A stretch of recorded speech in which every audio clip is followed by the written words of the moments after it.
Liz, we will get underway with our second round of submitters. So just a reminder to everybody that we are wearing masks due to being in level 2 COVID restrictions. However, when the submitters come up to make your presentation, you are welcome to remove your masks while you're speaking to us. Submitters have 10 minutes for your presentation and questions from councillors. There will be a bell at 10 minutes, but we are relatively flexible as well. We don't want to cut you off, so just so you know that. So we have Yvonne and Samuel Broughton here, so I would invite you up to speak to us, please.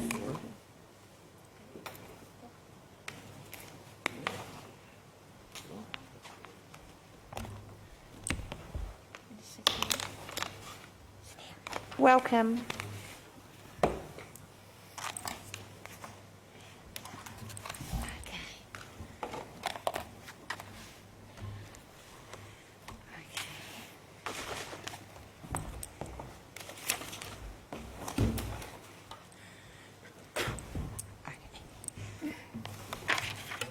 Right, is the clock ticking? Right. Okay. So first off, I just want to thank the council for giving us this opportunity to come in and speak on something that's close to our heart. Ngā mihi kia koutou katoa to all of you. Thank you, acknowledgements, greetings to you all. I just want to introduce myself first before I speak to my submission. So my name is Yvonne Broughton. I am a native of Napier. I was born and raised here in Napier. My father worked at the Whakatū Freezing Works for a while, and then he worked at the Ministry of Works for a much longer while, for years. My mum stayed at home and raised 7 of us. I love this place.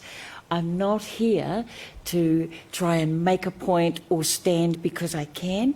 I'm here because I love this place. This is my piece of paradise. My childhood memories are up on the parade, the marine parade with the dolphins in the aquarium, and just up the road from that, just up further from that was the paddling boat. Maybe half of you don't even know that. The municipal pools were back right next door at the Ocean Spa, and Mr. Whippy was across the road at the port. The schools that I went to, West Shore School, Nelson Park, Napier Intermediate, Napier Girls High, set me on my path, and Napier does mean a lot to me. And so I stand here today to speak for what I feel. Like I say, I was raised here. My siblings were raised here. My children, mine and Sam's children, and our grandchildren have been raised here. The majority of us still live here. Most recently, I sat my nursing degree alongside my daughter at EIT, and that's been an awesome journey too. My other daughter, our other daughter, she got her diploma in tourism. I'm just saying all of this because this is what Napier is to us. We've gone away, but we've always come back. So Napier is home. Napier is my tūranga waiwai. And what happens to Napier matters. Okay, so I'll just go into my submissions now. I am strongly in favour of Māori wards and fair Māori representation for Ahuriri Napier. Māori wards and fair Māori representation on the Napier City Council should have been implemented long ago. This is fair, this is right. The Treaty of Waitangi was an agreement between Māori and European settlers who came to our land. This document was signed in good faith by our Māori chiefs to work collaboratively in partnership, participation and protection with Europeans. So come on, Napier, honour the treaty and implement Māori wards and fair Māori representation. Just in closing, I just want to say, you can't help but see all the results in the paper and that. I'm saying that 95% of the Māoris that voted on the Māori roll, that is the majority. I know only 54% voted on the general roll. The Māori have spoken. Māori have spoken, and this is really, really what they want. And so it's a shame that we haven't got more here, but for me, I'm standing here and saying I care, and I want to see the Māori wards come in. Ngā mihi kia koutou katoa. Thank you, Yvonne. I will open up to councillors any questions that they may have. Councillor Bowe. Kia ora, and thank you very much for that. I just wondered if you could tell us what it would mean to you if we voted in favour of the Māori wards. How would that affect how you felt about council or how you felt about your city? What effect would that have on you, do you think? It would have a good effect. It would have a really good effect. It would be the fair thing, the right thing to do. It gives us that voice. You know, it's been everything that we do, particularly Māori, has to be done like 100 times more than non-Māori. That's a fact. And so to see the Napier Council put Māori wards in and have a Māori representation here would be awesome. Yeah. Are there any further questions? Thank you both very much for taking the time to come and speak to us today. Much appreciated. So my husband has also put in a submission, but I'm speaking on behalf of my husband who has a medical condition, and it's easier for me to do it. Mm-hmm. Yes. So his submission is included as part of the overall. Yes, absolutely. Okay. So my husband's name is Harry Samuel Broughton from Opotiki. And he's lived in Napier for over 50 years. So Napier has been the home away from home. We've raised our children together here. We married here 30 plus years ago. And Sam has worked at significant places here in Hawke's Bay, like the Napier Railways, which for anyone that doesn't know where that used to be is where the Shell is. I think it's the Shell or the Z, and then you've got the Burger King, then you've got Pack and Save, so it was right along there. That is the Napier Railways used to be, and Sam was there for 20 plus years. Then he went to Niman & Sons. He really loved that job too, and he was there for 10 years, and then his most favourite is Hawke's Bay Combined Taxis. And he was there for 10 years until he recently retired. Napier is a beautiful place. Everything about Napier matters. So for Sam's submissions, Sam is in favour of the Māori wards and fair Māori representation. Again, this is something that should have happened years ago. Why do Māori have to continually plead for fairness and rightful representation? Non-Māori processes that are used to formulate and calculate and process, they do not work for Māori. What has happened to partnership, protection and participation clearly stated in the Treaty of Waitangi? This was an agreement for all people in Aotearoa. Māori were already the tangata whenua, the landowners of Aotearoa. Yes to Māori wards, yes to fair Māori representation. And just in closing, there were 3 words that were used by someone against Māori wards: undemocratic, unnecessary, unequal. It is undemocratic if you don't establish Māori wards. It is unnecessary if you didn't do this prior. And it is unequal if you don't establish Māori wards. Ngā mihi kia koutou katoa. Kia ora, thank you, Yvonne. I'll open up again for councillors for any questions that they may have. Councillor Tapane. Thank you. Through you, Your Worship. And this is a tricky question, so feel free to refuse to answer it if you are uncomfortable with the question or the answer. You've spoken, ngā mihi kōrua for your, sorry, I'll come a bit closer. Ngā mihi kōrua for your submission. Fantastic. Thank you for taking the time to come to speak to Council. You spoke in your submission around why are Māori continually being approached and asked the same question. You referred to a democratic practice that should be fair and open to all. As I read through the submissions, I was conscious of the fact that this was a decision about Māori for Māori representation, and I noted significantly the number of people on the general roll who have a say on whether or not you get a vote and how you use your vote. So during your decades here in Napier City, have you found that that's been a fair way to approach hearing your voice in a council forum? In other words, if I was a non-Māori, do you think it's fair upon you that as a non-Māori I should have the say on where and when and if you use your vote? Not particularly.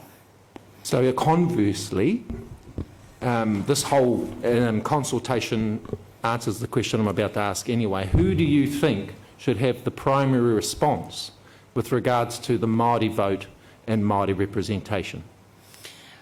Okay, so if it's going to be coming from council through their deliberations, I say it should at least be half and half so that it's fair. If you have a balanced forum right from the start, a balanced, whatever you call yourselves, yeah, if that's balanced, then you know whether it was fair or not, whether it was democratic or not, unequal or not. If you've got half and half, that is the best way to go, surely.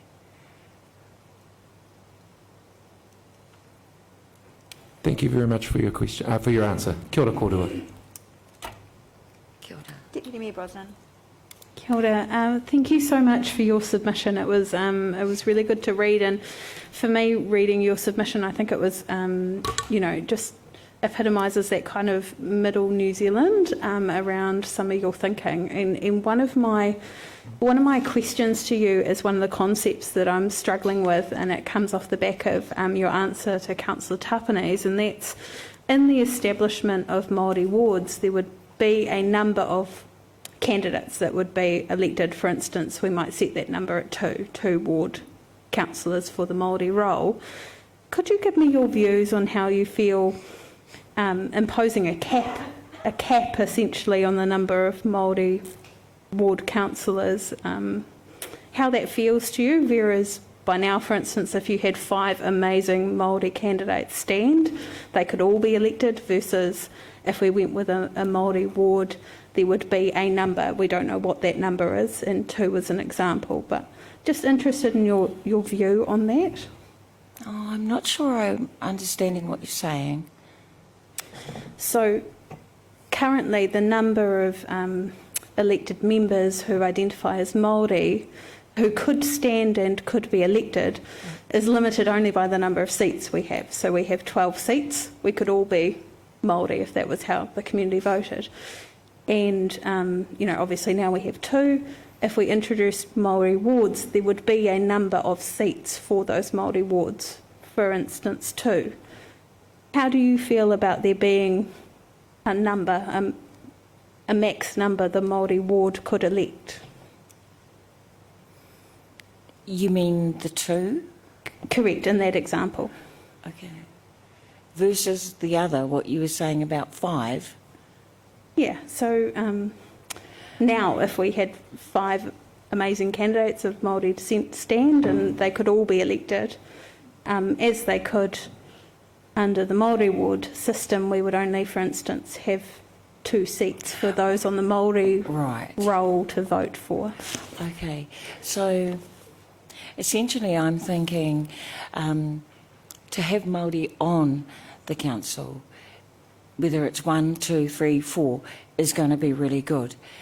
But when you're talking about I'm not sure if I've got this, whether we've got the wards or whether we've got the representation, is that 2 separate, what you're talking about? Is that 2 separate things? Essentially the same thing. Yeah, the wards would either general ward or Māori wards all have a number of candidates. So I'm not sure. perhaps my question is a little convoluted, and I apologise for that. I'm not sure of a simpler way to put it. So I'll Yeah. give it a go. So Deputy Mayor Brosnan is saying that with a Māori ward system where potentially there would be 2 Māori ward councillors, Yes. and there were 5 amazing candidates that decided to run in the Māori ward seats, which means only 2 of them could actually get on, could be elected on out of the 5, whereas with a general ward, all 5 of them could potentially be elected on because we have a greater number of general seats. So I guess the concern that she's describing is that potentially by having dedicated Māori ward seats, it may actually reduce Māori representation. And that in itself isn't great, I'm thinking. But do we have that right now? Do we have that situation right now? yeah, so the current system is they're all essentially one role. So both Māori and non-Māori are voting for the same candidates, and they have the ability to elect 12 across the different areas. Right. Yeah. So, for instance, in the last election, and they won't mind me pointing them out, we had 2 councillors of Māori descent, Councillor Tapani and Councillor Crown, who were elected. I suppose I'm just asking for your view. Say we had 3 or 4 last election who were all successful, and we had 4 rather than 2 sitting around this table. Right. But because we may be introducing the Māori wards, that could... Cap Yeah. it. Cap I it. see, I see. Yeah, it's probably not the best scenario. It's not the best thing to happen, I guess, but... Yeah, no, thank you. I can see from your answer that it's something you're considering, and I guess that was the point of my question, was to see whether you had a thought on it. Thank you. And I guess the flip side of that is there would still be nothing preventing Māori standing in the general seats. In the general seats, yes. Anyway, so... But the most important thing for me too, and my husband, is that not only to be Māori, but to do the role that you're appointed to, just like all of yous have roles to do and responsibilities, and we want that as well. You know, not just because you're Māori, but because you really can do the work that you're appointed to do. We just... Yeah, that's definitely part and parcel of it, but just to see this happening would be good. It'd be really good. Any further questions? Ngā mihi, thank you so much for your time and coming Thank to you. speak to us tonight. Kia ora. Thank you. Kia ora.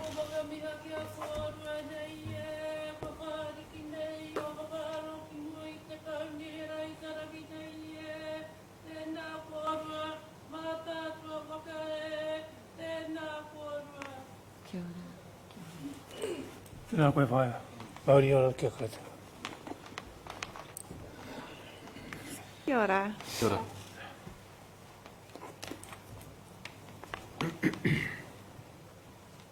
I'd like to invite Shane Walker to present to us, please.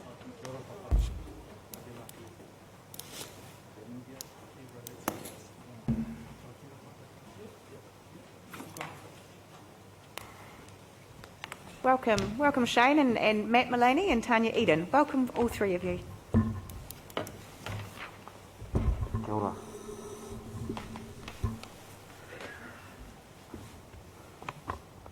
And you are welcome to remove your masks when you're presenting.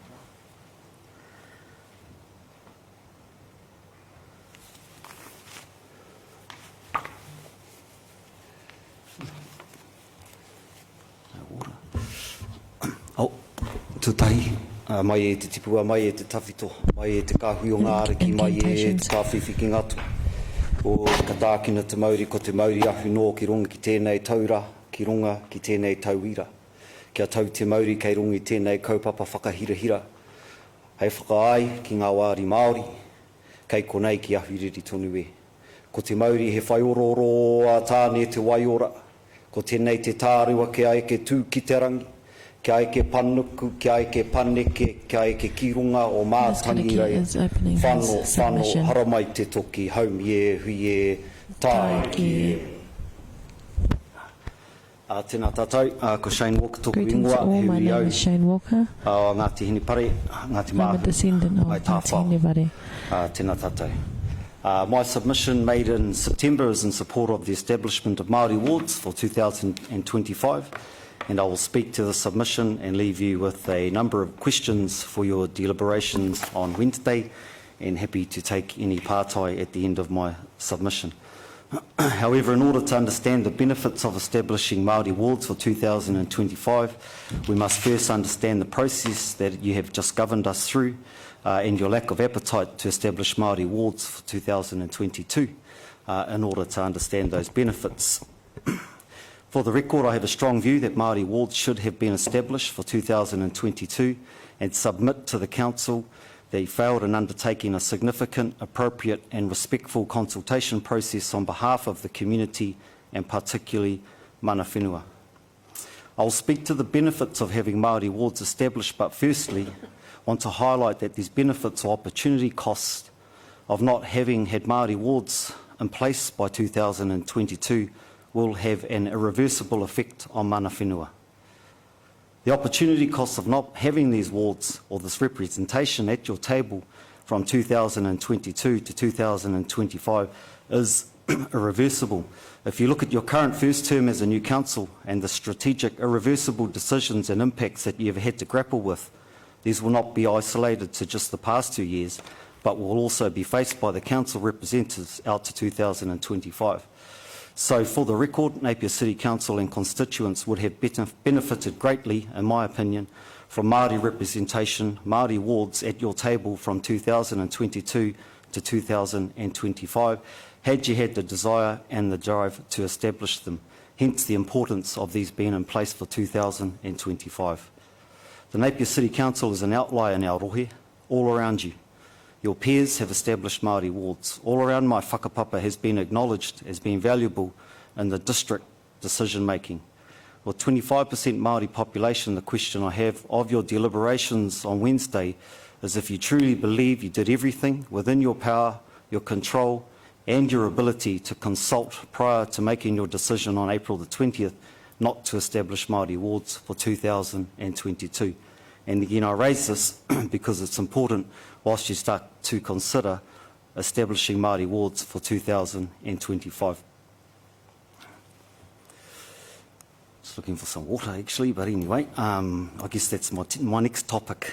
I note the submissions that you've received, the 45% for and 54% against. The question I ask of you during your deliberations is, given that the largest single group of submitters opposing the establishment of Māori wards is from a group of submitters from outside of our rohe, how might you best consider those submissions?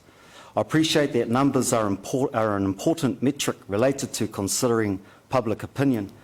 However, my question is that in the event that Hobson's Pledge, who have been active in such submissions around the country, what weight, if any, will any such submissions hold in your deliberations?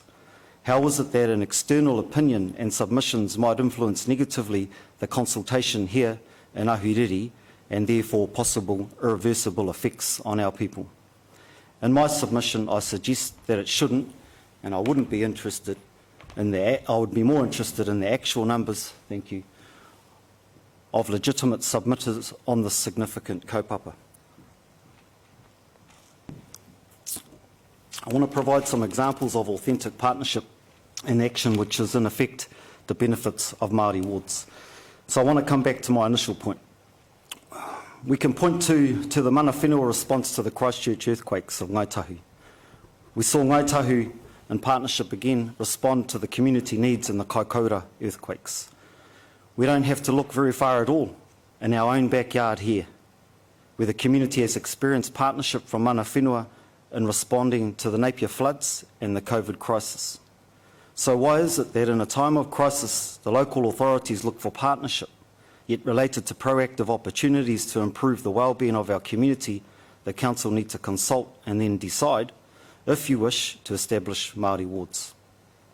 If Māori ward representatives were in place in the current term, and let's not confuse these with councillors who are of Māori descent, picking up on the last pātai, and he mihi atu ki taku whanaunga, no te awa, o te And I wairo ho acknowledge pupu, my ho nenge relation nenge from the mātangi river, rau. Wairoa. Me mihi atu kei a koe e Sally, e taku hoa, no tainui. I acknowledge you, He Sally, piko, from he Tainui. taniwha, he piko, he At every taniwha. bend, there is a Hoi anō. taniwha. So, would your position and your action on the state of drinking water, stormwater and wastewater have been different? Would your position on these three waters, the housing crisis and poverty, if Māori mandated councillors were at your table, have been different? I think it's fair to say it would certainly be different if councillors had a Māori and a mana whenua mandate at the table. Te mana o te wai isn't a thing just because MB and MPI decided to koina kaupapa. It is inherent in our whakapapa. We have an obligation to protect our life source, and an appropriate partnership by way of Māori wards would go a lot further to addressing your challenges than in what is currently happening. We as mana whenua have been here for over 400 years.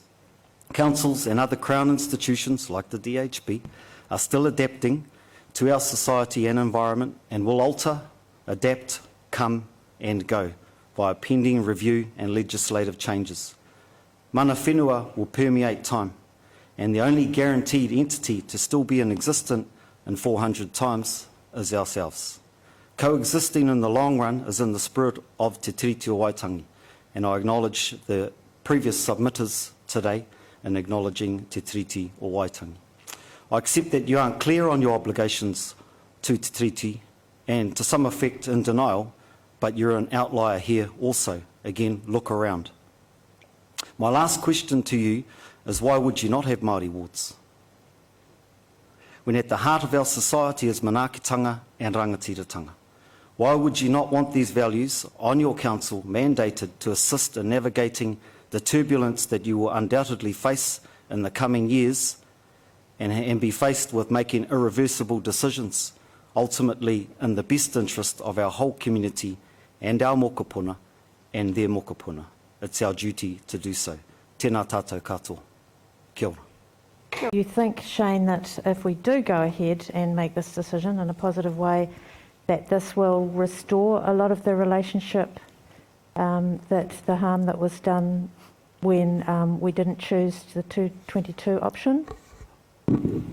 I want to say absolutely, but I think restore is probably a point where you get to a balance. I'd say that starts the restoration process and the opportunity to reconcile that partnership. Yep. Deputy Mayor Bosman. Kia ora, Shane. Thank Kia you ora. for your submission Tēnā. and your conversation today and presenting it.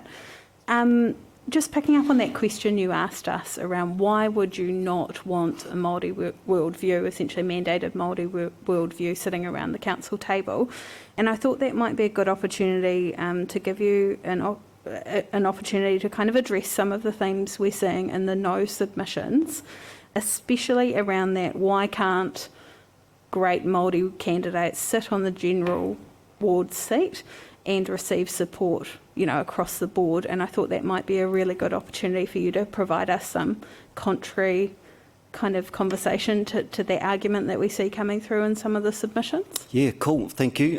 So my question was around why would you not have Māori mandated councillors at the table, right? So, because to some degree you already have a Māori worldview around the table, and then our lovely whanaunga have, our rangatira have joined your organisation as well, so they provide an amazing Māori worldview for you to consider.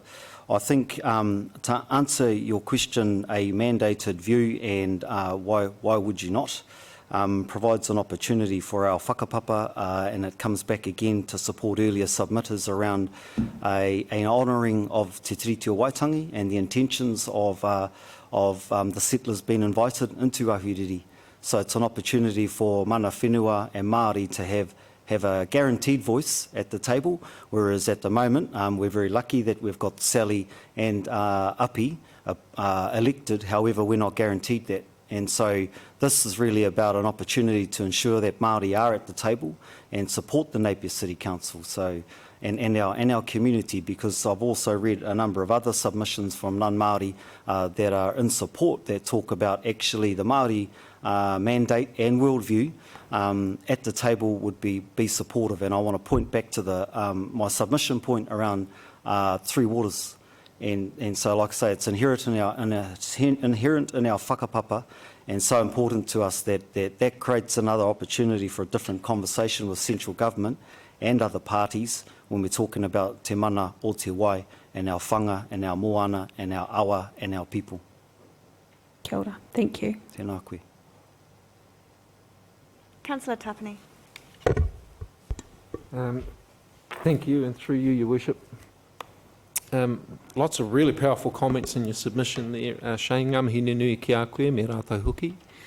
My question, I guess, I've got a couple, but to answer a pātai you put to the council around whether or not if I had been put to this or enabled to sit at this table under a Māori mandate or vote, would the perspectives I have brought to the table been different?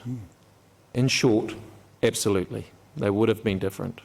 And I would have petitioned and pushed for those issues which my mandated base required me to push. But as a generally elected member, and this is your comment, as a generally elected member, I choose to honour all the votes that I've been provided with equally, and so there's a diminishing in the voice of particularly Māori in that space. So to answer your question, I can only answer it personally. Absolutely, and I can say that with confidence because when I walk across the road from Napier City to Hawke's Bay Regional Council, I sit in a seat which has a Māori mandated role that goes through an election process. And so in that space, I'm very conscious to make sure that I represent the mandate for which I represent, as I am here for those within the Nelson Park ward who I represent. So short answer, absolutely, I would have had the opportunity to present specific whakaaro, specific focus, had I been appointed or elected under a specific mandate. Kia ora. So my question to you is around barriers for Māori to participate. I noted in the submissions there are a number of calls from our constituency to consider sending this decision to a referendum. I'm conscious of, as you mentioned in your submission, the emotive status around this. I'm also conscious that the last 6 months has been very heavy with Māori ward consultation across all our iwi groups in Hawke's Bay. But I was wondering, I've noticed some barriers for Māori even participating in this process, and so... Recording in progress. My question to you is... Damn it, hope you got the good parts. With regards to the referendum that has been suggested by members of our public, do you think that's a fair and equitable way to move into the next process of this decision? Short answer, no. I don't think that's necessary. We've crossed that bridge a long time ago, right? So you're mandated to be able to make a decision without consultation, actually. So, and I think the whole review of the Local Government Act and the opportunity and amendment was to say, actually, we do not need to be having that conversation anymore because it is inequitable. And I just want to pick up on your first point too, Api, because you're right in picking up that if you were a Māori mandated councillor, would you act differently? And I think I just want to pick up on mandate and expectations, I guess, and whilst they're sort of no different, they are different because our whānau are going to have high expectations of these Māori ward seats to do a great job, and you can guarantee that there's no hiding from the marae and the opportunity and the invitations to represent these Māori communities appropriately. So, in fact, it could even be harder. May I suggest that?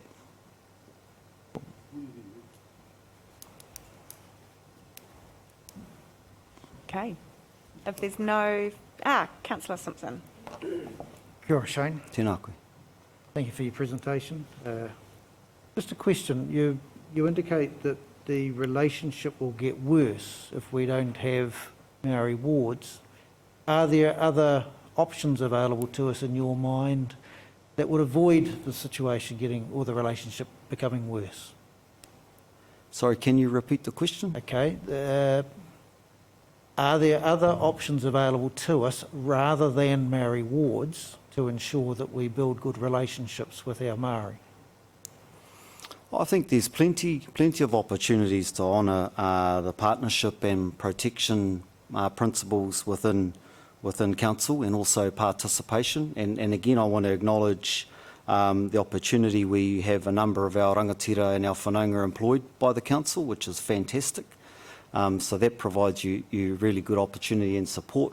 However, it's representation at the top table is the key. So it's all about rangatiratanga and mana motu hake. And if you're not at the table and inside the tent making decisions, even in a consultative sort of space or on a committee, doesn't quite provide the opportunity to influence the appropriate decisions that are needed for our community, in my view. So Māori wards is a great start, and I think you'll find that if these Māori mandated councillors are at your table, then things will start to change over time. So that's why I guess I'm disappointed that this isn't going to happen in 2022, because that 3 years is a lost opportunity to start to build that, to answer your question. And actually 2025, I think you'd see a different level of relationship, to come back to Maxine's point around restoration or reconciliation of a partnership. So it's going to take longer than 3 and 6, and yet at the moment your Act allows you to review these after 6 years. So it might be that we might establish Māori wards in 2025, but after 6 years we might not have them. So I think it's a step change around building trust and rebuilding trust, and there's many opportunities to do that, but ultimately it's about shared decision making. Councillor McGrath and then Councillor Price. Can I just seek some clarification? If the decision was going to go forward and we'd put seats in for 25, when would we start the building process of working together? Would we wait till then, or would we start building now? Because what's best for people, for everyone, would be to start now. Yes, I think you answered your own question. I agree. So it wouldn't be for me to determine when you start building trust and relationship, but I would suggest and recommend it starts immediately, and ideally it would have started a few months ago. But absolutely, in order to get to 2025 and talk about, or answer some of the questions earlier around representation and building our capability and capacity in the community, it should start Thursday after your deliberations. Just to follow on from that, because one of the other comments you made was around the three waters and things, different decisions would have been made. I'm just wondering, if it's in the best interest of Napier in our community, and rather than wait to give it to 2 councillors in 25 or whenever, are you guys putting in submissions to our long-term plans, our annual plans, talking to us about it, the importance of 3 waters in between this time? I mean, that's happening, Councillor McGrath, but I think also if you want the support of mana whenua around some of your processes, then you need an authentic partnership to do so, and you can't expect that we're going to provide support on the things that you want support, but aren't involved in the conversation around the things that we want to seek involvement. And let's also, just be so we're really clear, I'm here speaking on behalf of myself today, which is important in terms of my mana as a mana whenua tangata. Councillor Price. Sorry, Shane, I haven't got a question for you, but I just want a question of clarification.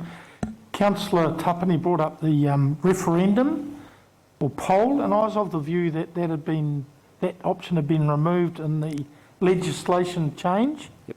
That's And correct. so I just wanted to clarify that, because it means that part's actually not an issue. Is that correct? That is correct, yes. Yeah. Thank you. Thank you, Councillor Price. Just one more point, if I may, Your Worship. So I've just got another point that I did want to raise in my submission, and it's about the last 2 days of submissions in the survey that was out there. So you extended submissions or answers to the survey for a week, and then in the last 2 days, a number of individuals in mana whenua started to activate to encourage people to submit and complete that survey. So a question again, I think I'd be interested in, and eventually we might see that, the data around the numbers in submitting to your survey in the last 2 days in particular, 2-3 days. And I ask that because I think that there's a possible bit of data and intelligence that shows you what partnership might look like in terms of the increase of submissions that you received in the last 2 to 3 days as opposed to the many weeks that you had beforehand. And so I think that's an example, coming back to your question around what does partnership look like and the opportunity to do that sooner rather than later. And lastly, just want to acknowledge my whanaunga, my po, and particularly want to thank Napier City Council for the partnership in the recent Super Saturday and the COVID response, and a number of people around this table, if not all of you. I know certainly a number of you were involved and really appreciate the leadership, and I think that's another example of partnership in action where we can do things together in the best interest of our whole community, not just our Māori community and certainly not our non-Māori community, but the opportunity. And that there is a fantastic example where, as a consequence, you contributed to our region having the highest result per capita on Super Saturday across the motu, across the country. So that there is another example, I think, where having mandated Māori ward seats can support the benefits of the city. Thank you. Thank you very much, Shane. Thank you, Matt and Tanya. And good to have you take the time out to come and submit to us today. Thank you for having me. Kia ora tātou.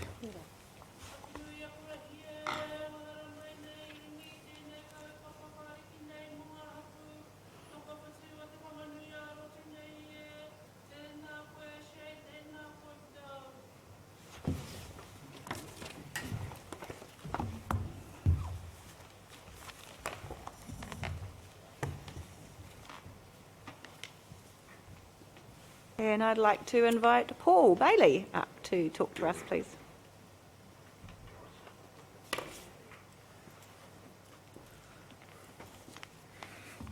Welcome. Evening, Your Worship.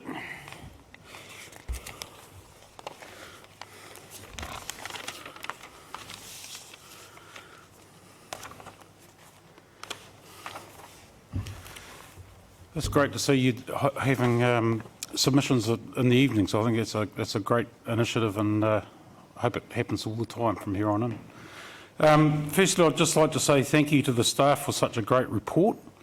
I know I was critical of the analysis that was presented to councillors for the poker machines consultation, and this report is a huge improvement. I was especially taken with the way in which the focus has been taken away from the pure numbers to placing the emphasis on the content and themes of the submissions. To my mind, this is as it should be. A couple of small criticisms though. One is that the submissions from organisations were indexed under the name of the organisation's representative. Submissions from organisations are always my first read, and it wasn't easy tracking them down. On that matter, I was surprised that Hobson's Choice didn't make a submission. It would appear that they have at long last realised they're on the wrong side of history. The other criticism is the missed opportunity to ask how old submitters were. I get the feeling that opposition to Māori wards is more prevalent in people of my generation or older. Evidence of this could have better informed the debate. Such is the benefit of hindsight. Because the analysis provided by staff is of such high quality, there is only one additional point I would like to make. Māori wards are a representation issue. We already have Napier divided by way of geographically based wards to ensure that geographical communities of interest are represented around this table. The creation of Māori wards simply ensures that a community of interest based on Te Treaty is also represented. I look forward to seeing the Māori ward view being further ensconced in your decision-making process. Napier will be better off for it. I'd also like to say that whilst I was disappointed that you did not make the decision to implement Māori wards in time for the 2022 elections, I respect your decision. I appreciate it that it came at a bit of a rush in terms of timing, something that was beyond your control. However, I think that having the delay and taking the consultative approach that you did has proved beneficial in the long run.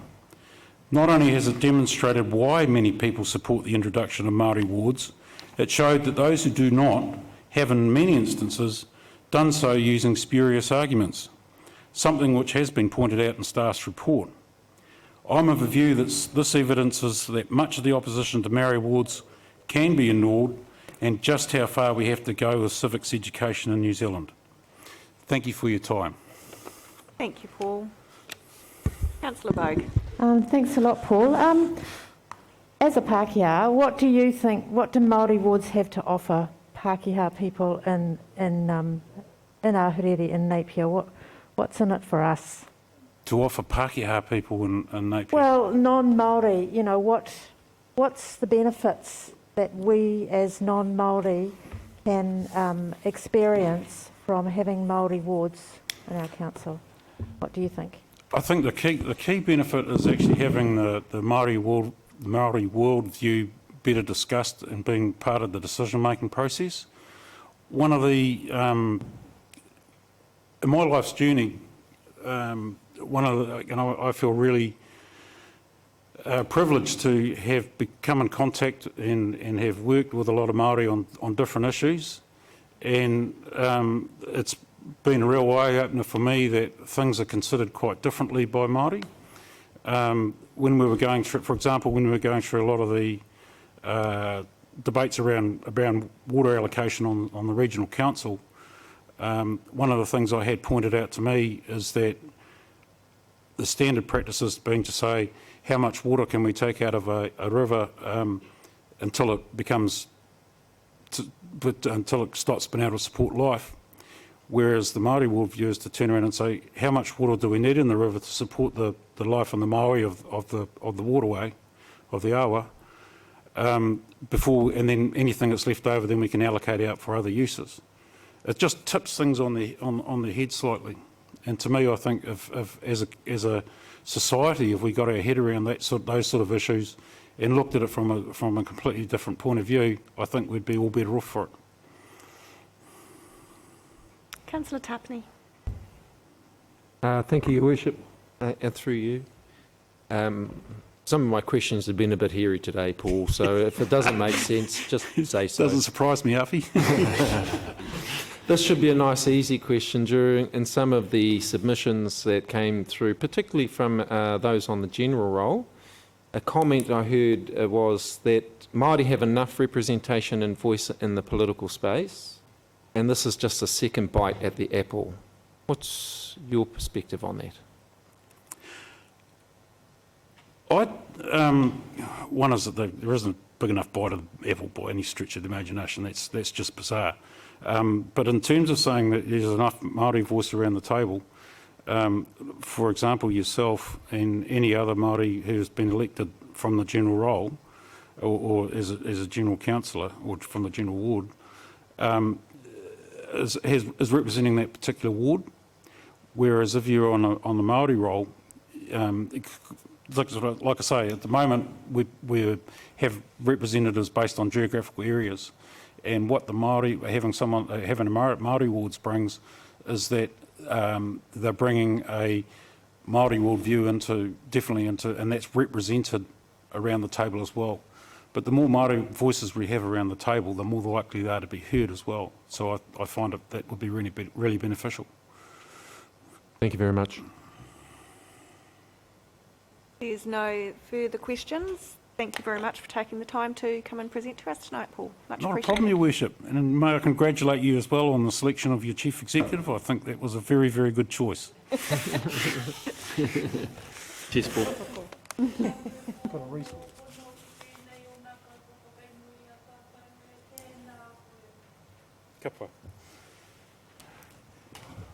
What's that?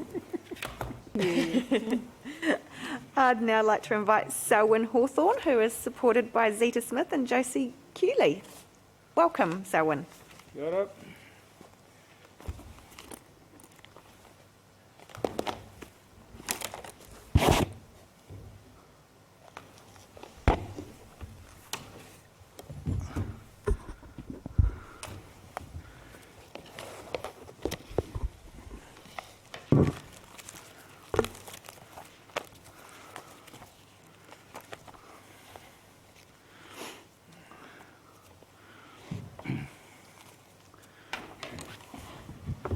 Tēnā koutou, tēnā koutou, tēnā tātou katoa.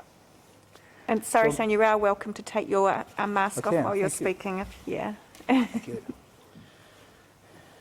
Ko Mararuhau, Te Maunga. Mataruahau is my ko mountain. Turaikuri, Te Awa. Tūtakuri is my ko river. Queen of the Mersey, 1862, Te Waka. Ko It's Ngāti my Napi, canoe. tōku iwi. Ko Puki Moki Moki, tōku Puki Moki marae. Moki is Ahuriri my nā marae. Napier Ahau, ko Selwyn I am Hawthorne. from Napier Ahuriri. My Tōku name is ingoa. Selwyn Hawthorne.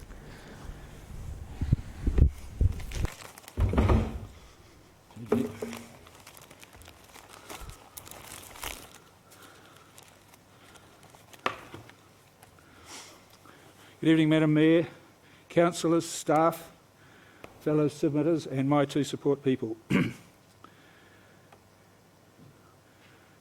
I wish to state that I totally supported the mihi of Mātua Mark Cleary, whose wise submission was presented earlier this afternoon.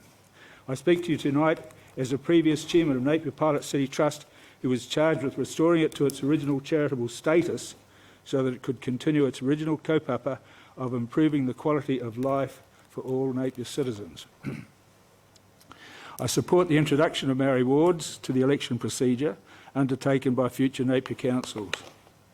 I'm disappointed that councillors didn't approve the notion in time for its inclusion in the 2022 local body elections process.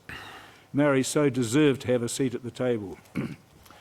My reasons for supporting are: Māori have a distrust of the European system because ever since the signing of Te Tiriti, they have been the victims of disgraceful behaviour by tau iwi in whenua land purchases.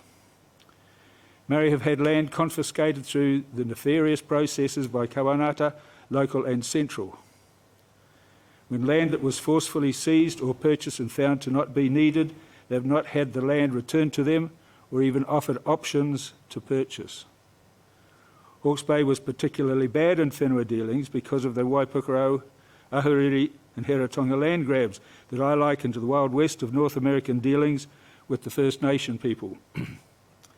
Names of current prominent families such as Williams, Tanner, Russell, Canning, Ormond, Donnelly, Campbell, plus others such as storekeepers and merchants who were encouraged by the Hawke's Bay Native Land Alienation Commissioners, Manning and Richmond, but not the Richmond Meat family, pursued local chiefs Kawapo, Manaina, Timoana, Nui, Tarihart, Henare and others, harassing them and using the new law that allowed as few as 10 grantees from among scores of owners to sell hapu land on behalf of those others who were unaware of the deals to the apostles for personal gain, but most certainly not a fair deal.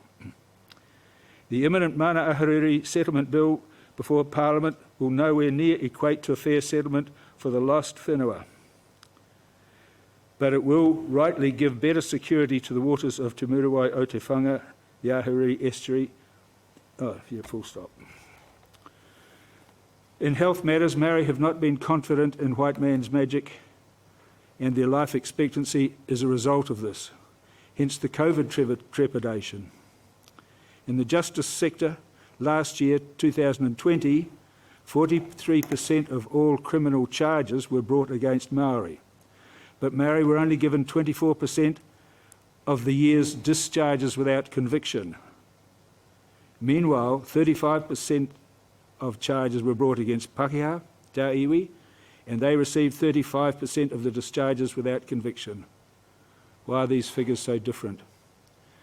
In recent disasters such as Christchurch massacres, Kaikoura earthquake, I've put COVID pandemic there, but that has proved, this was written in September, not quite right. But I would like to substitute that for Napier November floods. Māori have stepped up to the plate and been the first to respond with the manaakitanga, hospitality, manaaki tangata, people care, showing their commitment to any and all Aotearoa New Zealand communities. This was signed off in haste to get it up on the day these submissions closed. But I'd just like to add to that, I willingly supported Napier City Council in the promotion of the Māori wards consultation process because of my belief in the need to give them a turu seat at the tepu table. It was a voluntary effort, as have been most of my projects, big and small. I was embarrassed to receive a koha of a prezi card for that mahi, so I have passed on the full value of that card to the Hawke's Bay's great community charity Nourish Whenua that I support, which is now operating in both cities, and I leave the receipt for that contribution. That's the end of my contribution to the meeting. Thank you very much, Selwyn. I'll just open up for any questions from councillors. Being none, thank you for taking the time to come and present to us this evening. Much appreciated. I thought I was going to be in for a grilling tonight. Oh, you're off the hook.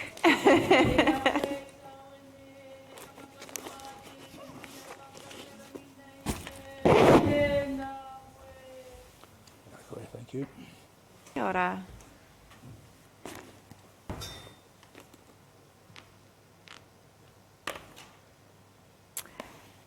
And I'd like to invite Christina Harrison come and present to us, please.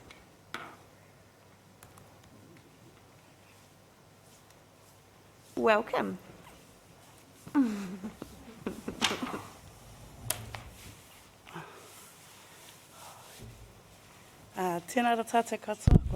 Greetings to all who have gathered here today. I acknowledge those who have departed, to Ranginui and Papa Tuanuku, the Sky Father and the Earth Mother, to the many tides of Te Whanganui a Orotu, Pānia, Karatuki and Moremore. To us all, the descendants and the tribes of Ahuriri,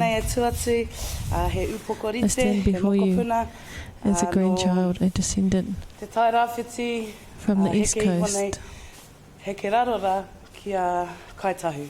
the way down to Kaitahu, firstly, down south. In September, I wrote a speech, and I was like, yes, kapai, yep, kia ora. Then I looked at it today, and I thought, bugger, I better write that nicely, because it looks a bit shambles, and my baby, my extra special baby scribbled all over it, so I thought, oh yeah, I'll set it up and I'll do it nicely. So I'm a kaiko at Maraenui Bilingual School, and from my classroom to the staff room, somehow it slipped out of my laptop and went flying, and hopefully everybody in Maraenui is reading it right now. So, but one great man of our whānau, of your whānau too, commented on one of my posts and said, tell it how it is. And so, firstly, I stand here to speak for my whānau, for my people. I was gifted, I have been gifted this tino taonga to be able to speak out for my people. Tino taonga. Speak up for my people, speak to my people when they are not being too cool, and to speak for my people. So I am here today. First and foremost, tēnā koe te raukura, Kirsten. Me koutou, ngā raukura, ngā rangatira o te kaunihira. And to you all the Ngā councillors. whaia o tātou. And to the Huri whaia noa, amongst te iwi e us. mātaki ki te kāinga. And those watching Te from iwi home, kua tūkē nei. Te I stand iwi here. kua pātuki o kua tukuna he kōrero kia And to koutou all the mā tēnei submitters kaupapa. who have submitted I on this acknowledge you issue. all. I applaud you all for your mahi that you have done for Napier, our people. And I thank you for everything you have done for us Māori as well. And I stand here today on behalf of my ancestors who sailed the seven seas, my Hawaii Nui, Hawaii Roa, Hawaii Pāmama. I runga te wakatapu o Tākitimu, me era On the atu o ngā sacred waka. canoe of Takitimu from Hawaii, Te whanganui a Orotu nei, ki te here matana to Te Whanga a Orotu and to Hawke's Bay I in stand here on general. behalf of my great-grandparents, Tamihana Te Tuarua Huata and Mati Lewis, Hohi Pera Bala Taunoa and Taihua Nera, Rona and John Cook, and Mihi and Henry Harrison. I stand here on behalf of them who migrated from, my great-grandparents migrated from Waipiro Bay, Raupunga, Tāngoio, Kaikohe to Napier in the 1940s, 50s. I stand here today on behalf of my great-grandparents who created homes for their children, their grandchildren, their great-grandchildren and their great-great-grandchildren in Onekawa Napier, Maraenui Napier, Tamatea Napier, Mōtio Napier, Tāngoio Napier, Bayview Napier, and I stand here on behalf of my whānau, my communities of those where I have been raised, have been blessed to be raised. I stand here on behalf of our kohanga, our kohungahunga, our early childhood centres, our kura, our schools, primary, intermediate, high school, our adult education facilities, whom all are embracing in Te Ao Māori. I stand here as a mother of 8 who have 2 beautiful darlings watching over me from the heavens, and I stand here on behalf of their future. I understand this kaupapa has been very, very... This kaupapa, this topic, this issue. Hati kaupapa in your guys' process, and I understand where the I and the coal come from. The yes and the no, the I and the coal. I also understand that the tiriti is the tiriti, and that we all must acknowledge it, and we all must let go of the momai, the hara, the pain, kino, the wrongdoings. as it states in our prayer, Te Inua Te Atua, Te Inua Te Ariki, or the Lord's Prayer, to live united, to live in harmony, to work together as one. I believe my people, the Māori people, will be able to help guide you all through everything Māori, everyone Māori, ngā tikanga, ngā kaua, era mea katoa, everything. The customs, I believe the procedures. if they were to sit next to you, you will guide them in your guys' expertise. You will help them to know what is actually in the needs of our people here in Napier. I believe that harmony will be set for life. I believe that, you know, there will be a kaupapa here and there where we may not understand or we may not be able to enforce or not enforce, embrace in together. But I believe that if we all sit down together, kōrero mai, that's the kaupapa of Māori wards, that's the flyers, that's flying around, that's my speech, that's flying around somewhere in Napier. Kōrero mai. Speak out, and I believe that will really happen if Māori are sitting near you. And when it comes to time to go into the marae, to Māori kaupapa, I guarantee and I believe, well, this is all belief, this is all faith in the Lord, faith in myself and my people, and faith in you guys for the mahi that you have already done. I thank you all for this opportunity. I thought, I'll just type it up and submit it. And then I says to myself, no, Taihoa, who else is going from our communities to speak to our whānau personally? And as I watched all the live streams over today, I was really, I fell into tears. I fell into tears of joy. Not only, well, you haven't made a decision, you haven't made a decision yet, but not only, or from the submissions I should say, not only for the kaupapa, but just listening to everybody's kōrero of all walks, of all iwi, Pākehā, Taiohi, the rangatahi.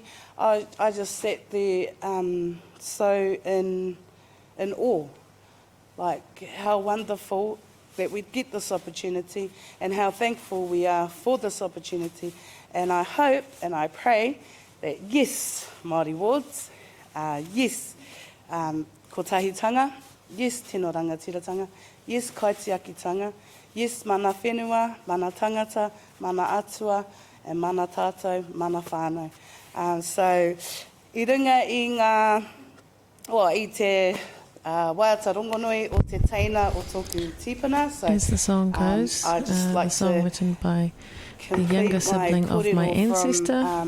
With the song from my great-grandfather's teina, wi te tauhuata.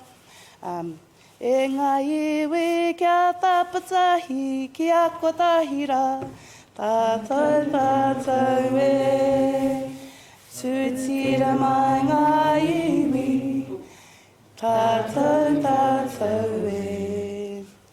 Tūtira mai ngā iwi, tātou tātou e. Whaia te maramatanga, me te aroha e ngā iwi, kia tapatahi, kia kotahira, tātou tātou e, tātou tātou e. Tēnā ra koutou katoa. Kia ora, Christine. I will just see if any of the councillors have any questions for you before you disappear. Councillor Crystal.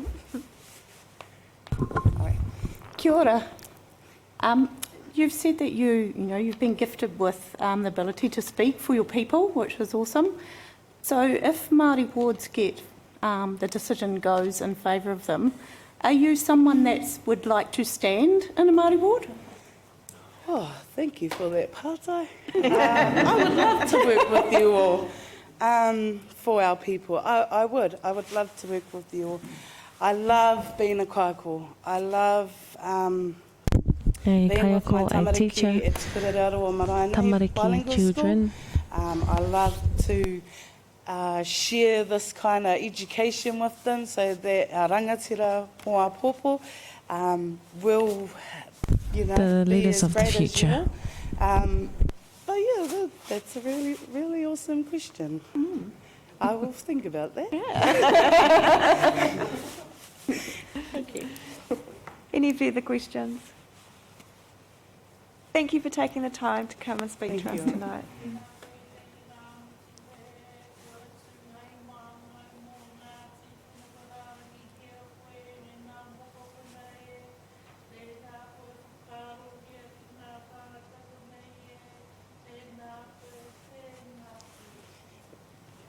Kia ora. Kia ora, Baba.